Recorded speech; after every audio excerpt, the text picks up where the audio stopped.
Hello everyone, welcome to the channel. आज हम complete करने वाले हैं cell the fundamental unit of life को, और ये है लास्ट पार्ट जिसमें कुछ बेसिक बहुत ही छोटे छोटे टॉपिक हम डिस्कस करने वाले हैं।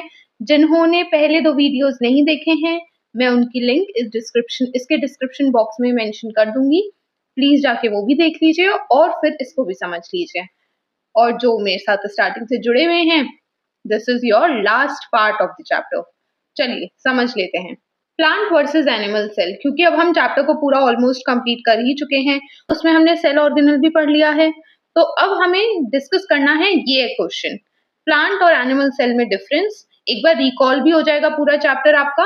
पहला पॉइंट क्या है प्लांट सेल के बारे में कि उनके पास सेल वॉल होता है, ये आपको याद होगा, जबकि एनिमल सेल के पास कोई ऐसी सेल वॉल जैसी चीज नहीं है। एनिमल सेल की आउटर कवरिंग प्लाज्मा मेम्ब्रेन होती है। क्योंकि इनके पास सेल वॉल है तो ये हाइपोटोनिक सोल्यूशन को रेजिस्ट कर सकते हैं, लेकिन ऐसा हमारा सेल नहीं कर सकता है। प्लास्टिड्स होते हैं इनके पास, जिनमें हमने क्लोरोप्लास्ट के बारे में भी पढ़ा था, जबकि एनिमल सेल के पास ऐसा कोई पिगमेंट देने वाला सेल ऑर्गेनल नहीं है। वैक्यूल्स यहाँ पे लार्ज होते हैं, और यहाँ वैक्यूल्स या तो बहुत छोटे होंगे या फिर होंगे ही नहीं। वैक्यूल्स रिजिडिटी और टर्जिडिटी प्रोवाइड कर सकते हैं, जबकि हमारे पास अगर वैक्यूल्स हों तो फिर वो डिफरेंट डिफरेंट फंक्शन करते हैं डिफरेंट एनिमल में। फॉर एग्जांपल अमोइबा के अंदर फूड वैक्यूल का काम। ये पॉइंटर्स मैं पहले ही बहुत अच्छे से एक्सप्लेन कर चुकी हूँ। यहाँ मैंने आपको एक आंसर दे दिया है आपके मोस्ट कॉमन क्वेश्चन का। ठीक है, now moving to the next topic, cell division. क्या होता है सेल डिवीजन? सेल डिवीजन का मतलब जो वर्चो ने कहा था कि हर सेल एक प्री एग्जिस्टिंग सेल से ही बनती है। इसी प्रोसेस को सेल डिवीजन कहते हैं। Process by which new cells are made is called cell division. क्या काम है सेल डिवीजन का? नए सेल्स बनाना, ताकि हम ग्रो कर सकें, रिप्लेस कर सके डेड सेल्स को। इंजरी हुई है तो फिर वो ठीक हो सके। गैमीट्स का फॉर्मेशन हो सके। क्या होते हैं गैमीट्स? गैमीट्स मतलब सेक्स सेल्स, जैसे मेल में स्पर्म और फीमेल में ओवम। अब ध्यान देने की बात है और बहुत ध्यान से समझ लेना। दो तरीके के सेल डिवीजन होंगे, माइटोसिस, मियोसिस। एक एक करके दोनों को समझते हैं। सबसे पहले है माइटोसिस। माइटोसिस का मतलब क्या होता है? माइटोसिस का मतलब होता है ऐसा डिवीजन जिसमें मदर सेल जो होगी वो बिल्कुल आइडेंटिकल अपने जैसा ही एक दो सेल्स प्रोड्यूस करेगी। माइटोसिस का सबसे इंपॉर्टेंट फीचर क्या होता है कि इसमें इक्वल नंबर ऑफ क्रोमोसोम्स ही पास होते हैं।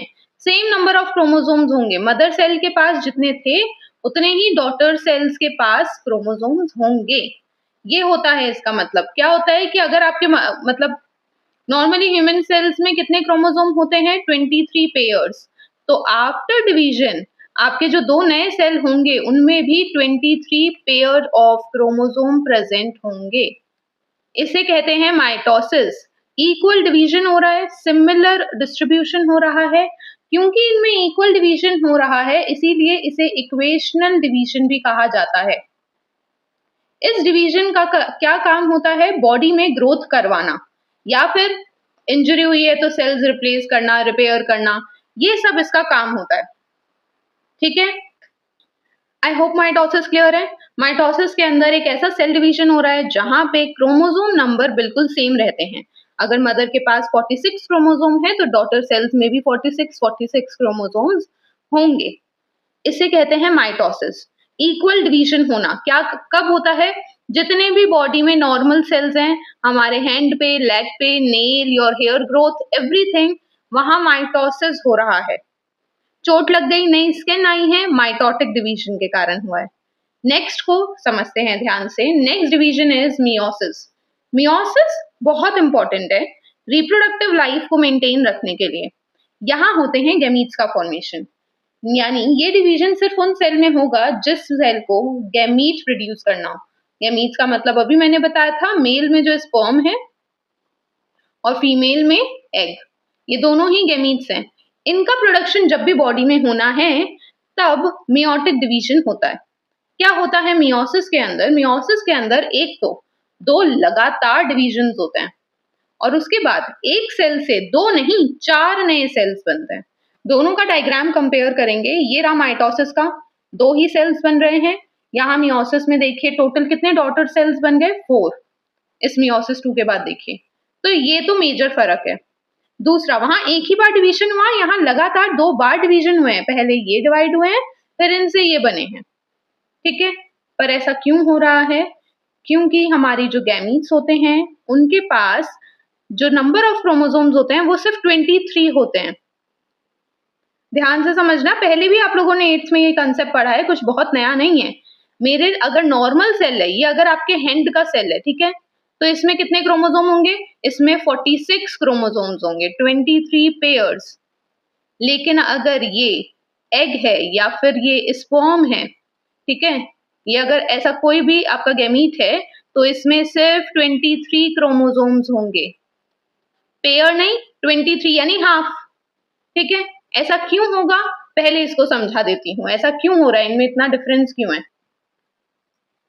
पहले ये वाली बात समझते हैं कि ऐसा क्यों हो रहा है, हमारे बॉडी में ये डिफरेंस क्यों है। क्योंकि आपको सेक्सुअल रिप्रोडक्शन का प्रोसेस पता है, बेसिक क्या होता है कि एक एग और एक स्पर्म ये फ्यूज होते हैं और इनसे बनता है जायगोट, पता है, इसी को सेक्सुअल रिप्रोडक्शन कहते हैं। अब हम अज्यूम करते हैं कि अगर एग के पास 46 क्रोमोसोम होते और स्पर्म के पास भी 46 क्रोमोसोम्स होते, तो जायगोट के पास टोटल कितने क्रोमोसोम होते? 92, डबल हो जाते ना, डबलिंग तो होगी ही, 92, विच मीन्स इसके नेक्स्ट जेनरेशन में ये और बढ़ जाएगा, फिर ये और बढ़ेगा। यानी हम सभी ह्यूमंस के अंदर डिफरेंट नंबर ऑफ क्रोमोसोम होते हैं। क्रोमोसोम में ही तो डीएनए है ना, हमारा तो जेनेटिक करेक्टर ही पूरा वहीं से बन रहा है। और उसमें आप कह रहे हो कि क्रोमोसोम ही सब में अलग है, तो फिर तो हम सेम होते ही नहीं कभी। क्रोमोसोम डिफरेंट नहीं हो सकता था, क्रोमोसोम का नंबर अलग नहीं हो सकता था। इसी के लिए हमारी बॉडी में क्या होता है, हमारी बॉडी में 46 क्रोमोसोम्स नहीं है एग में, इसलिए हमारी बॉडी में 46 हमारे एग में या स्पर्म में 46 क्रोमोसोम नहीं है, कितने हैं? 23 हैं। 23 होने से क्या हो रहा है कि जब जायगोट बनेगा तो 92 क्रोमोसोम नहीं होंगे उसके पास होंगे 46 क्रोमोसोम। और उसके बाद आपका जायगोट क्या करता है? उसके बाद जायगोट के अंदर सिर्फ माइटोसिस होता है। और माइटोसिस तो मैंने आपको बता दिया कि माइटोसिस में क्या होता है कि मदर सेल के पास 46 है, तो फिर सबके पास कितने सेल्स क्रोमोसोम्स जाएंगे? 46। हमें ये बैलेंस आउट करना बहुत जरूरी है, इसीलिए ये जब बनते हैं तो होता है मियोसिस। क्या होता है? मियोसिस। मियोसिस में क्या होगा, जो नंबर ऑफ क्रोमोसोम है वो हाफ हो जाएंगे, ताकि बाद में जेनरेशन में बैलेंस रहे क्रोमोसोम का। ठीक है, समझे अब मियोसिस को? मियोसिस में क्या हो रहा था, 4 नए सेल बन रहे थे, इतनी बात क्लियर है। ये जो न्यू सेल्स होंगे उनके पास हाफ नंबर ऑफ क्रोमोसोम होंगे, हाफ नंबर, ठीक है। तो अगर पहले 46 तो बाद में 23। Gametes after fertilisation give rise to offspring, और इसीलिए ऐसा हो रहा है। अब आप देख सकते हो इस मियोसिस के डायग्राम को भी अच्छे से, इस मियोसिस के डायग्राम को आप अच्छे से देख सकते हो। पहले जितने भी क्रोमोसोम आपको जितना दिख रहा है फिगर में, मैं उसे काउंट कर रही हूँ, 4 क्रोमोसोम थे, फिर उससे ये 2 हो गए, और फिर ये भी डिवाइड हो चुके हैं, ये और कम हो गए हैं, ये इस तरीके से डिवाइड हो जाते हैं। क्लियर है?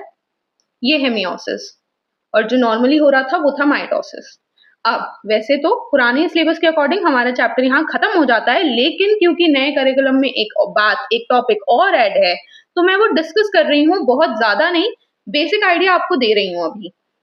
कैंसर क्या होता है? कैंसर, कैंसर का मतलब होता है uncontrolled division of cell. Normally मेरी बॉडी में जब भी सेल डिवाइड हो रहा है वो कंट्रोल्ड है, उसको बहुत सारे प्रोटीन्स, हार्मोन सब रेगुलेट कर रहे हैं। लेकिन अगर डिवीजन बॉडी में ऐसे होने लगे कि जिसे रेगुलेट ना किया जा सके, तो वो कैंसर कहलाता है।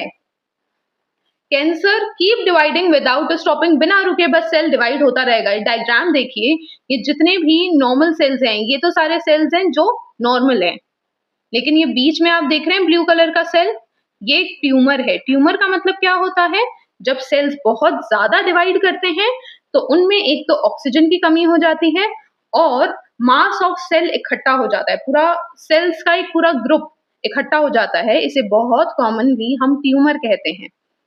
तो जब जब कैंसर होता है ट्यूमर का फॉर्मेशन होता है, और ट्यूमर का फॉर्मेशन इस तरीके से होता है। क्या रीजन है किसी को कैंसर होने के पीछे? मेजर क्या रीजन हो सकते हैं? ऐसे तो बहुत हैं, बट कुछ मेजर ये है कि हमारे अगर डीएनए में डैमेज हो जाए या म्यूटेशन हो जाए तो भी हमारा सेल एबनॉर्मली डिवाइड करने लगता है, या सेल साइकिल के ऊपर प्रोटीन्स का कंट्रोल लॉस हो जाए। तो मैंने आपको क्या कहा कि हमारी सेल साइकिल को कंट्रोल किया जा रहा है, बट अगर हमारे प्रोटीन उसे कंट्रोल ना कर पाए तो कैंसर हो सकता है। ये मेजर दो रीजन है। होगा क्या इससे? ट्यूमर होगा और नॉर्मल फंक्शनिंग ऑफ ऑर्गन पूरी अफेक्ट हो जाती है। क्यों? क्योंकि जहां ट्यूमर बन रहा है वहां सबसे बड़ी प्रॉब्लम ये है कि ये पूरा एरिया जो है ना, यहाँ अंदर का, ये ऑक्सीजन डिप्राइव्ड एरिया बन चुका है। यहाँ पे ऑक्सीजन नहीं पहुंच रहा है, ठीक है, और विदाउट ऑक्सीजन तो हमारा जो बॉडी पार्ट है, ऑर्गन है, वो काम कैसे कर पाएगा? नहीं कर सकता। तो ये सारी प्रॉब्लम स्टार्ट हो जाती है। कैंसर को मैंने बहुत ज्यादा डिस्कस नहीं किया है, हालांकि टॉपिक है, बट मुझे पता नहीं कि कितना लेवल पे जाके आपको वो पढ़ाना चाहते हैं। तो फिलहाल के लिए कैंसर का मैंने सिर्फ स्टार्ट दे दिया है, अगर इससे ज्यादा कुछ भी होगा तो आपके पास एक वीडियो जरूर आ जाएगी। फॉर नाउ थैंक यू, आपका चैप्टर फिनिश हो चुका है। अगर आपको समझ में आ रहा है please share with your friends, your group, और like and subscribe. Thank you.